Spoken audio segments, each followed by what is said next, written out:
बात आ जाता है चैप्टर नंबर 19। इसके अंदर न्यूरोक्यूटेनियस सिंड्रोम्स की बात करें तो जो सेल्स कॉमन हमारे पास एक्टोडर्मल रीजन होता है स्किन और सेंट्रल नर्वस सिस्टम का। तो अगर इस तरह के सेल्स के अंदर अगर म्यूटेशंस आ रही हैं और सेल लीनेजेस के अंदर अगर म्यूटेशन आ रही हैं तो हमारे पास दोनों न्यूरोक्यूटेनियस सिम्टम्स अपेयर होते हैं, यानी दोनों न्यूरोलॉजिकल और डर्माटोलॉजिकल कॉन्सिक्वेंसेज अपेयर होते हैं ऐसे सिंड्रोम्स के। जैसे इसमें हमारे पास सबसे पहले ट्यूबरस स्क्लेरोसिस कॉम्प्लेक्स आ जाता है।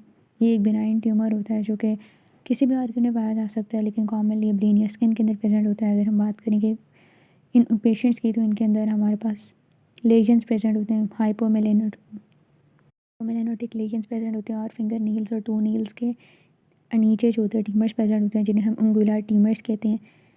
जो ब्रेन के लेजन्स हैं उनसे ये होगा कि सीवियर्स अपेयर होंगे, बिहेवियरल इश्यूज़ होंगे और फिर डिपेंड करता है बाकी सिम्टम से कितना पार्ट और कौन सा पार्ट ऑफ द ब्रेन जो है वो अफेक्टेड है। आ जाता है सर्ज वेबर सिंड्रोम।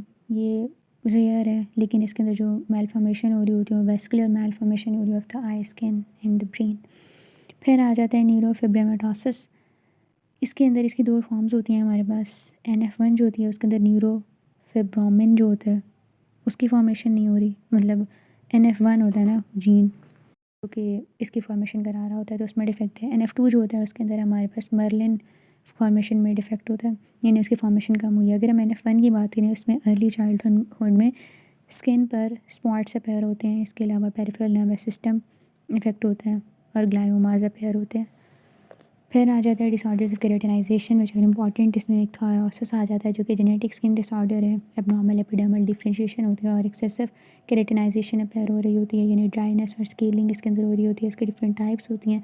सबसे पहले हार्लेक्विन एक थायोसिस आ जाता है जो कि ऑटोसोमल रिसेसिव ट्रेट है। तो विक्टिम्स होते हैं इसके, they are usually born premature और जो स्किन होती है वो थिक एंड रिजेंट और क्रैक्ड होती है और इनको फिर इंटेंसिव केयर में रखते हैं।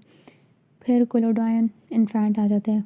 इनकी भी बर्थ प्री मैच्योर हो जाती है। इनकी भी जो स्किन होती है वो थिक शाइनी और टॉट मेम्ब्रेन होती है जो कि एक प्रोटेक्टिव फिल्म से रिजेंबल कर रही होती है, पार्चमेंट से रिजेंबल कर रही होती है। होता ये कि मेम्ब्रेन जैसे फर्स्ट रेस्पिरेटरी एफिट की न्यूनेट ने, तो मेम्ब्रेन जो होगी वो क्रैक, मेम्ब्रेन स्किन जो होगी वो क्रैक करने लग जाती है और वो लार्ज शीट्स की फॉर्म में उतरने लग जाती है। इसमें जो डेफिशिएंसी होती है वो हमारे पास ट्रांसग्लूटामाइनेज 1 की होती है, जिसकी वजह से हो रहा होता है। कंप्लीट शेडिंग जो होती है वो वीक्स लग जाते हैं उसको, और उसके बाद फिर नॉर्मल अपेयरिंग स्किन अपेयर होती है। उसके बाद लेमिलर इक्थायोसिस आ जाता है जो कि ऑटोसोमल रिसेसिव डिसऑर्डर है। इसके केस में शुरू में बिल्कुल उसी तरह की अपेयरेंस हो सकती है बेबी की जो कि कोलोडायन इन्फेंट की होती है, लेकिन इसके अंदर स्केलिंग जो होती है वो परसिस्ट कर रही होती है। हमारे पास हेयर ग्रोथ जो होती है वो अफेक्ट होती है। स्वेट ग्लैंड्स जो होते हैं वो अफेक्ट होते हैं, यानी स्वेट ग्लैंड्स जो होते हैं ना वो इम्पीडेड उनकी डेवलपमेंट होती है, यानी समर के अंदर इनको प्रॉब्लम हो सकती है क्योंकि they would be unable of sweating. फिर एक्स लिंक्ड आ जाती है जिसमें कोई भी डिलीशन या म्यूटेशन हुई हो सकती है STS जीन में, जिसकी वजह से स्टीरॉयड सल्फेट्स की डेफिशिएंसी हो जाती है। इसके केस में जो मेल न्यूनेट्स होते हैं उनकी स्किन जो होती है पिंक या रेड होती है, जिसमें हमारे पास लार्ज ट्रांसल्यूसेंट स्केल्स अपेयर होते हैं जो कि बर्थ के बाद उनकी शेडिंग हो जाती है। फिर एपिडर्मोमा एपिडर्मोलिटिक इक्थायोसिस आ जाता है जिसे हम एपिडर्मोलिटिक हाइपरकेराटोसिस कहते हैं जो कि ऑटोसोमल डोमिनेंट ट्रेट है। हमने जो पहली ट्रेट्स पढ़ी हैं, लेमिलर पढ़ा या हार्लेक्विन पढ़ा, वो दोनों ऑटोसोमल रिसेसिव थी। अब ये जो एपिडर्मोलिटिक इक्थायोसिस है ये ऑटोसोमल डोमिनेंट कंडीशन है जिसमें हमारे पास KRT1 और KRT10 के जीन्स जो हैं इनके अंदर म्यूटेशंस आ रही होती हैं और बर्थ पर उनके वक्त स्किन पर ब्लिस्टर्स होते हैं और पीलिंग होती है स्किन की। उसके बाद आ जाता है कंजेनिटल एक्टोडर्मल डिस्प्लेसिया, जिसके केस में हमारे ये रेयर हेरिडिटरी डिसऑर्डर है जो कि एक्टोडर्म से जो टिश्यू डिराइव होते हैं उनको इन्वॉल्व कर रहा होता है। इसमें टीथ जो होते हैं वो कम्प्लीटली या पार्शली एब्सेंट होते हैं, हेयर और नेल जो होते हैं वो अफेक्टेड होते हैं। फिर आ जाता है एक्टोडिक्टली एक्टोडर्मल डिस्प्लेसिया क्लेफ्टिंग सिंड्रोम। ये कंजेनिटल स्किन कंडीशन होती है जो कि ऑटोसोमल डोमिनेंट ट्रेट होता है। इसमें हमारे पास एक्टोडर्मल और मेसोडर्मल टिश्यू इन्वॉल्व होते हैं और एक्टोडर्मल डिस्प्लेसिया हुआ होता है, यानी हमारे पास इनकम्प्लीट डेवलपमेंट होगी एपिडर्मिस की और स्किन अपेंडेजेस की, और स्किन होती है वो स्मूथ होती है और हेयरलेस होती है। डिस्प्लेसिया जो होता है it is also associated with the hyper pigmentation. इसके अलावा हेयर जो होंगे आईब्रोज या आई लैशेज़ वगैरह के, जो नेल्स वगैरह होंगे ये नेल्स वगैरह की डिस्ट्रॉफी होगी और हेयर जो होंगे वो स्कैंटी प्रेजेंट होंगे और हाइपोडोंटिया और माइक्रोडोंटिया प्रेजेंट होगा। ठीक है, एक्ट्रोडिक्टली भी हमारे पास प्रेजेंट होगी, यानी एब्सेंस ऑफ ऑल और सम पार्ट ऑफ वन और मोर फिंगर्स। इसके अलावा क्लेफ्ट लिप और क्लेफ्ट पैलेट भी प्रेजेंट हो सकता है। एंजियोमास बेसिकली वेस्कुलर अनोमलीज होती हैं जिसके अंदर हमारे पास जो ट्रांजिस्ट्री या सरप्लस प्रिमिटिव ब्लड या लिम्फेटिक वेसल्स होती हैं परसिस्ट कर रही होती हैं। यानी ये जो एंजियोमास होते हैं ये आर्टीरियल भी हो सकते हैं, वीनस भी हो सकते हैं, उनके वर्नस भी हो सकते हैं, या मोस्टली मिक्स टाइप होते हैं। अगर तो लिम्फेटिक्स के परसिस्टेंस की वजह से बने हैं तो सिस्टिक लिम्फेंजियोमास इन्हें कहते हैं, या सिस्टिक हाइग्रोमास कह रहे होते हैं। ट्रू जो एंजियोमा होता है वो एक बिनाइन ट्यूमर होता है एंडोथेलियल सेल्स का, जो कि मतलब सॉलिड हॉलो कॉर्ड होते हैं जिसके अंदर हमारे पास ब्लड होता है। नेवस फ्लेमस की अगर बात करें तो flat pink red flame like blotch होता है जो कि posterior surface of the neck पे प्रेजेंट होता है। पोर्ट वाइन की अगर बात करें स्टेन की तो वो हेमी एंजियोमा होता है जो कि लार्जर और डार्कर होता है एज़ कम्पेयर टू नेवस फ्लेमस, लेकिन ये इंटीरियर या लेटरल साइड पे प्रेजेंट होता है of the face of the neck. अगर तो मीडियन प्लेन में प्रेजेंट है के करीब प्रेजेंट है एंजियोमा तो शार्पली डिमार्केशन उसकी हो जाती है, जबकि जो कॉमन एंजियोमा होता है जो कि पिंकिश रेड ब्लॉच होता है वो मीडियन प्लेन को क्रॉस कर रहा होता है। पोर्ट वाइन स्टेन जो होता है अगर तो वो ट्राइजेमिनल नर्व की डिस्ट्रीब्यूशन वाले एरिया में प्रेजेंट है तो उसकी वजह से वो it is also associated with the Sturge Weber syndrome, जिसके अंदर हमारे पास ब्रेन के जो मेनिंजेस हैं उनका एंजियोमा हो रहा होता है, और इसके अलावा बर्थ के वक्त सीजर्स अपेयर हो रहे होते हैं। हेमी एंजियोमा जो होते हैं they are the most common benign neoplasm that are found in the neonates या इन्फेंट्स या चिल्ड्रंस। उसके बाद बात आ जाती है कि कैसा बैक्स मेरिट सिंड्रोम की बात आ जाती है कि अगर तो ये मल्टीपल हमारे पास एंजियोमा प्रेजेंट है तो इसमें ये होता है कि इंटरनल हेमी एंजियोमा भी हो सकते हैं। They are associated with the internal hemangiomas जो कि एयरवेज को या में को अफेक्ट कर सकते हैं अगर उधर प्रेजेंट है, या फिर अगर लिवर में प्रेजेंट तो लिवर को अफेक्ट कर सकते हैं। तो यानी हेमाटोलॉजिकल डिस्टर्बेंसेस और प्लेटलेट जो है उनके डिस्टर्बेंसेस आएंगी। एल्बिनिज़म आ जाता है। जनरल एल्बिनिज़म की बात करें तो ये ऑटोसोमल रिसेसिव ट्रेट होता है जिसके अंदर हमारे पास जो स्किन और रेटिना और जो हेयर्स होते हैं उनके अंदर पिगमेंट नहीं होता, लेकिन आइरिस के अंदर पिगमेंटेशन प्रेजेंट होती है।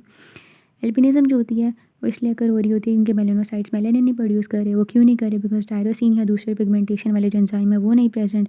हम अगर लोकलाइज्ड एल्बिनिज़म की बात करें जिसे हम पाइबैल्डिज़म कहते हैं तो उसके केस में ऑटोसोमल डोमिनेंट ट्रेट होता है ये। उसके केस में हमारे पास स्किन पे पैचेस अपेयर होते हैं और हेयर के अंदर मेलानिन नहीं होता। फिर गायनेकोमेस्टिया आ जाता है। ये बेसिकली कंडीशन होती है कि डेवलपमेंट ऑफ सम हद तक कुछ हद तक जो है ना development of breast in the boys, ठीक है। रूडिमेंटली इलेक्ट्रोफेरस डक्ट्स प्रेजेंट होंगी। रूडिमेंट्री इलेक्ट्रोफेरस डक्ट्स मतलब उसकी कोई पोस्टनेटल डेवलपमेंट नहीं है, लेकिन हमारे पास रूडिमेंट्री इलेक्ट्रोफेरस डक्ट प्रेजेंट है मेल मेमोरी टिश्यू के अंदर, ठीक है। ये कि मिड प्यूबर्टी के दौरान जो है various degrees of hyperplasia of the breast appear हो रहे होते हैं इन 2/3 ऑफ द बॉयज़। हमारे पास जो सब एरियोलर हाइपरप्लेसिया होता है वो फ्यू मंथ से कुछ सालों तक परसिस्ट कर सकता है।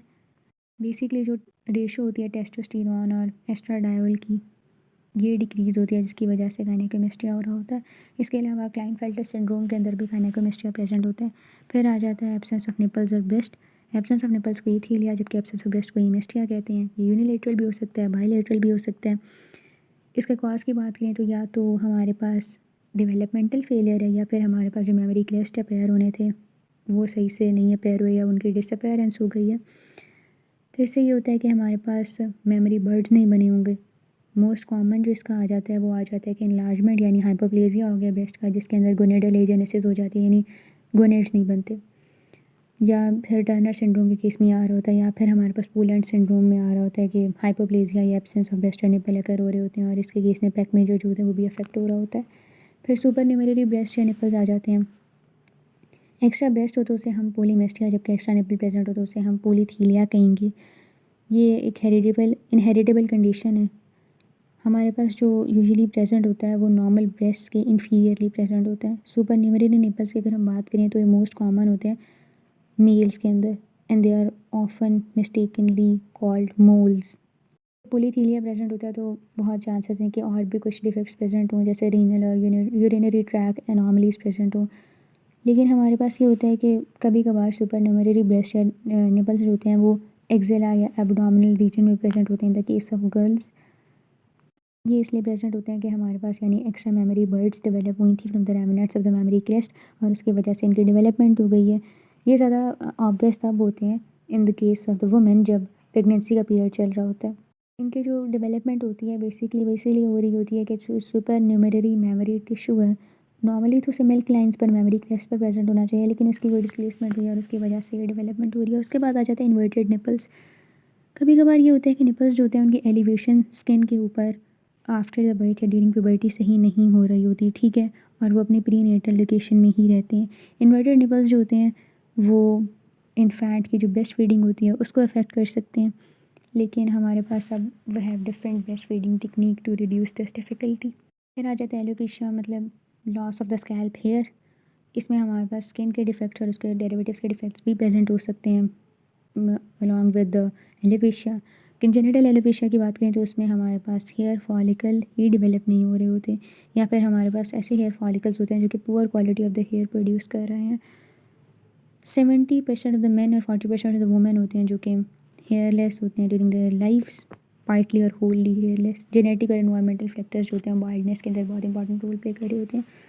उसके बाद आ जाती है एक्सेसिव हेयरनेस, जो कि हमारे पास सुपर न्यूमररी हेयर फॉलिकल्स की वजह से हो रही होती है, या फिर हमारे पास ये होता है कि जो लेन्यूगो हेयर्स अपेयर हुए थे उन्हीं की परसिस्टेंट हो रही है, जो कि नॉर्मली पेरीनेटल पीरियड में डिसअपेयर हो जाते हैं। ये लोकलाइज भी हो सकता है, जैसे शोल्डर्स और बैक पर बहुत ज़्यादा एक्सेसिव हेयर हो, या डिफ्यूज़ भी हो सकता है, ठीक है। लोकलाइज की अगर हम बात करें तो it is associated with spina bifida occulta.